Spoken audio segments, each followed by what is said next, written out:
Nagdusoin balaod nun hera Congressman Christopher Sheen Gonzales ngan House Minority Leader ug 4-piece Party List Representative Marcelino Nonoy Libanan para ideklarar ang mahusay nga Maharlika Falls sa Bungtuhan Taft como isang official nga eco-tourism destination.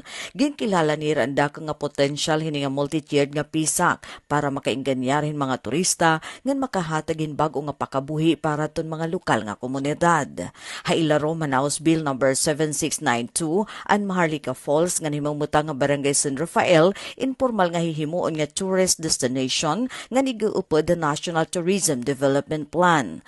Ginmamanduan hini nga balaod nun ang Department of Tourism nga mag-andam nga magpatuman hin komprehensibo nga development plan para han lugar. Sisiguraduon hini nga ang proyekto ha turismo indugan nga gintratrabaho upod ang proteksyon nga konserbasyon han natural nga palibot hini. Waray duda nga ang Maharlika Falls inusahaton matinago nga bahandian Eastern Samar sa ring ni Gonzales nga miyembro ng House Committee on Tourism. Tungod din makanas-kanas nga lunta-lunta nga busay, limpyo nga kagurangan na palibot nga diri makuri kadtuon, daka ang potensyal hini nga magindako nga atraksyon ha ecotourism. Diri la para Eastern Samar, kundi para bugos nga rehiyon han Eastern Visayas dugang pa ni Gonzales.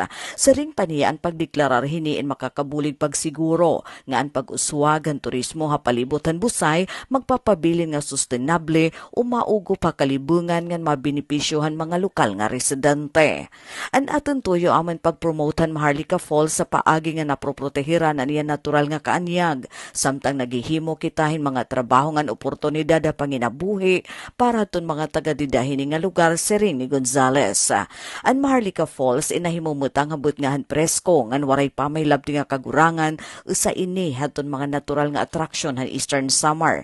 May ada ini damo nga cascading chairs o lunta-lunta nga mga pisak din ang tubig inagaawas sa mga seryehan pormasyon han bato nga nagahatagin maanyag nga bista. Ang mga mabisita ang kinahanglan nga magbaktas o mag-trek kakagurangan hin mga 30 minutos tikang ha pinakahirani nga kalsada.